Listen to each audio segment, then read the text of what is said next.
નમસ્તે વિદ્યાર્થી મિત્રો, ડિજિટલ વિદ્યાલય યુટ્યુબ ચેનલમાં તમારું સ્વાગત છે. વિદ્યાર્થી મિત્રો, આજના વિડીયોમાં આપણે વાત કરવાની છે કે ધોરણ 9 તમારી વાર્ષિક પરીક્ષા છે એ ટૂંક જ સમયમાં શરૂ થવાની છે. તો એના માટે આપણે મોસ્ટ ટાઈમ પેપર છે એની સિરીઝ છે ચાલુ કરેલી. તો એમાં આજના વિડીયોમાં આપણે વાત કરવાના છે ધોરણ 9 વિશે તમારો સંસ્કૃત જે છે એનું આપણે મોસ્ટ ટાઈમ પેપર છે આપણે જોવાના છીએ. બરાબર, પેપર છે એની શરૂઆત કરીએ પહેલાં તમે ચેનલમાં નવા છો અને ચેનલને સબસ્ક્રાઈબ નથી કરેલી તો આપણી ચેનલ છે એને સબસ્ક્રાઈબ કરી નાખો અને બાજુમાં જે બેલ આઇકન છે એ દબાવી દો, જેથી કરીને જેવો પણ નવો વિડીયો આવે તરત તમારા સુધી પહોંચી જાય.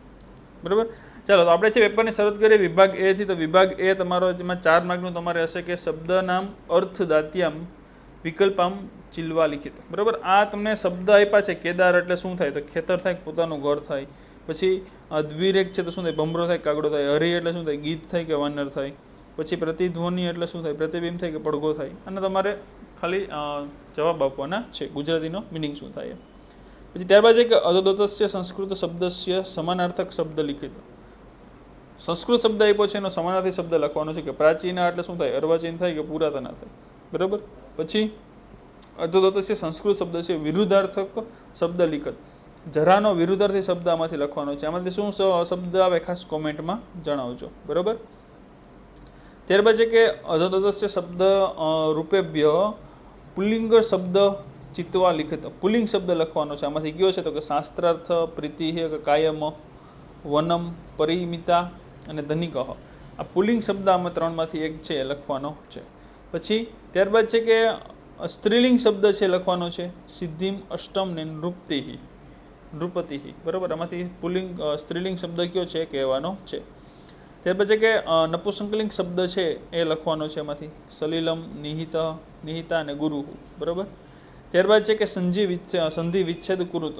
આમાં નોપ્યંતે આપ્યું છે એની તમારે સંધિ છોડવાની છે. બરાબર, અને સંધિ યોજવત એટલે કે સંધિ જોડવાની છે. મનુ પ્લસ આદિ. બરાબર, એની સંધિ જોડવાની છે.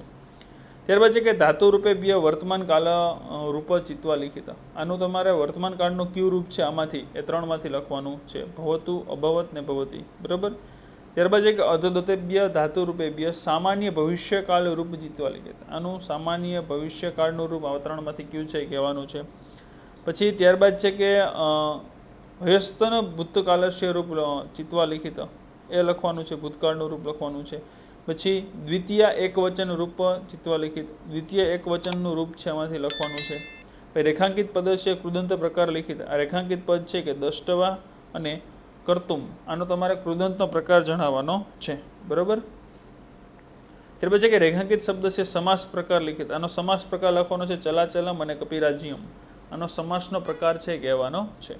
ત્યારબાદ છે વિભાગ બી છે. વિભાગ બીમાં આપણે પેલું તમને છે કે યોગ્ય પદમ ચિત્વા રિક્ત સ્થાનની પુરયત કો અને આપી દો. એટલે બેમાંથી કોઈ પણ એક. બરાબર, હવે પેલું છે કે ભટાર ખાલી જગ્યા શરણાગતોસ્મી તત પરિત્રાયસ્ય ખાલી જગ્યા પછી સદસમ તત્કુરુ.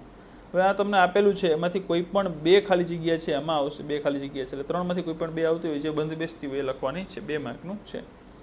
ત્યારબાદ છે કે પ્રકોષ્ઠ દત્તાના શબ્દના પ્રયોગ કૃત્વા પ્રશ્ન વાક્ય નિર્માણ કૃત. આ શબ્દ આપ્યા છે કિમ, કહ અને કસ્મિન.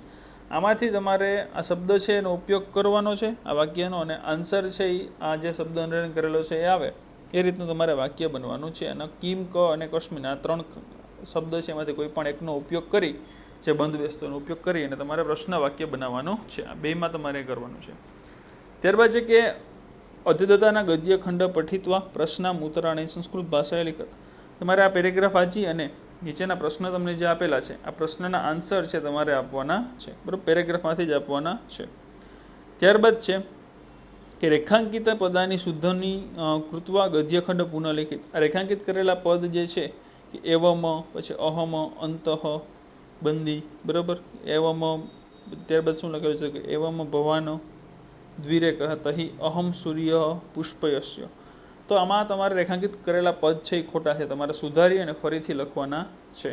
બરાબર, ચાલો ત્યારબાદ વિભાગ સીની વાત કરીએ તો વિભાગ સીમાં તમારે પ્રશ્ન ઉત્તરાણી ગુજ્જર ભાષાએ લિખિત. આ નીચે તમને 3 પ્રશ્ન આપ્યા છે. તો 3ના એક અથવામાં પણ છે કે ભાઈ ચરક સંહિતા ગ્રંથની ગણના કેવા ગ્રંથોમાં થાય છે. પછી રામે મહાઅરણ્યમાં કેવા કેવા રાક્ષસોને હણ્યા હતા. શિકારીને જોઈને કાગડાએ શું વિચાર્યું. અથવા તો કુલચારા એટલે શું? 2 ઓપ્શનમાં છે, બેમાંથી ગમે એક લખવાનો. 6 માર્કના છે એટલે 2 માર્કના ક્વેશ્ચન થશે.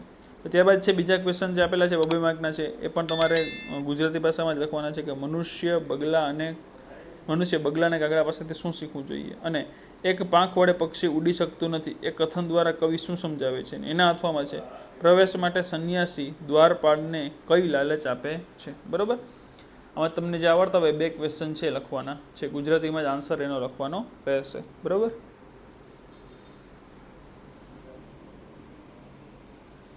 ત્યારબાદ છે કે અધ્યતતાના ગદ્યખિંડ પઠિત્વા પ્રશ્ન ઉત્તરની સંસ્કૃત ભાષા એમ લિખતા. પેરેગ્રાફ વાંચી અને પ્રશ્નના જવાબ છે સંસ્કૃતમાં લખવાના છે. બરાબર, ત્યારબાદ છે વિભાગ ડી ની વાત કરીએ તો વિભાગ ડીમાં તમારે ગદ્યખંડસ્ય માતૃભાષા અનુવાદ કૃત, એટલે ગદ્યખંડ તમને આવેલો પ્રથમ વૈશિષ્ટ્યમ, પછી સંસારસ્ય સંસ્થેષુ પુસ્તકાલય પ્રાચીનતમ ગ્રંથ વર્તતે ઋગ્વેદ. કે ભાઈ આ જે પેરેગ્રાફ તમને આપેલો છે એનું અનુવાદ છે તમારે ગુજરાતીમાં કરવાનું રહેશે. બરાબર, ત્યારબાદ છે કે ભાઈ અધોલિખિત્યસ્ય નાટ્યખંડે માતૃભાષા અનુવાદ કરો. નાટ્યખંડ તમને આપેલું છે, અભિમન્યુ અને રાજા છે એ વાત કરે છે, તો બેની વાતચીત જે છે એ તમારે ગુજરાતીમાં અનુવાદ કરીને લખવાની છે. એના અથવા 2 તમને આપેલી છે, બેમાં તમને જે અનુકૂળ આવે એનું તમારે ગુજરાતી ભાષામાં અનુવાદ કરીને લખવાનું છે. બરાબર, ત્યારબાદ છે કે અધો લિખિત્ય પદ્યખંડે માતૃભાષા અનુવાદ કરું. આ તમને આપ્યો છે એનું માતૃભાષામાં તમારે અનુવાદ કરવાનું છે, બેમાંથી જે ગમે એ. બરાબર, આ તમને 3 આપેલા છે, 3માંથી તમને કોઈ પણ આ 2 જ લખવાના છે તમારે. આ 2 અથવામાં છે, બેમાંથી ગમે એક, અને આ 32મો એક. બરાબર, ત્યારબાદ લાસ્ટ વિભાગ ઈ છે એ જોઈએ. વિભાગ ઈમાં શું છે તો કે શ્લોકસ્ય પૂર્તિ કરત, એટલે કાની આપી દો કોઈ પણ 2. કે પહેલું છે તમને કે સનેહ પંથા સનેહ, ત્યાંથી સનેહ સનેહ સુધી, નાસ્તિથી લઈને ધાનશ્યમ પ્રિયમ સુધી. આ 2માંથી તમને જે આવડે એક, આ 2, અથવા તો મિત્ર ચ ખાલી જગ્યાથી સ્વાર્થો હિ બલકર અને આત્મરક્ષણતા સ્વદોષ જા. આ તમને જે 2માંથી કોઈ પણ 2 આવડતા હોય તમે લખી શકો છો. શ્લોક પૂર્તિ કરવાની છે. પછી ત્યારબાદ છે કે વિવરણાત્મક ટિપ્પણી ગુર્જર ભાષાએ લિખિત કોપી દો, કોઈ પણ 2. એક છે પંચતત્નમ અને આચાર્ય ચરક અને ભોજ, આ 2માંથી કોઈ પણ એક. બરાબર, આના વિશે તમારે ગુજરાતી ભાષામાં લખવાનું છે, આના વિશે જે પણ છે એના વિશે. ત્યારબાદ છે અર્થ વિસ્તાર કરવાનો છે. આ 2 તમને પંક્તિ આપેલી છે, અવિશ્રામ વધે ભર શીતોષ્ણમ ચ ન વધતી સસંતોષતા નિત્યમ ત્રીણી શિષેત ગર્દ ભાત.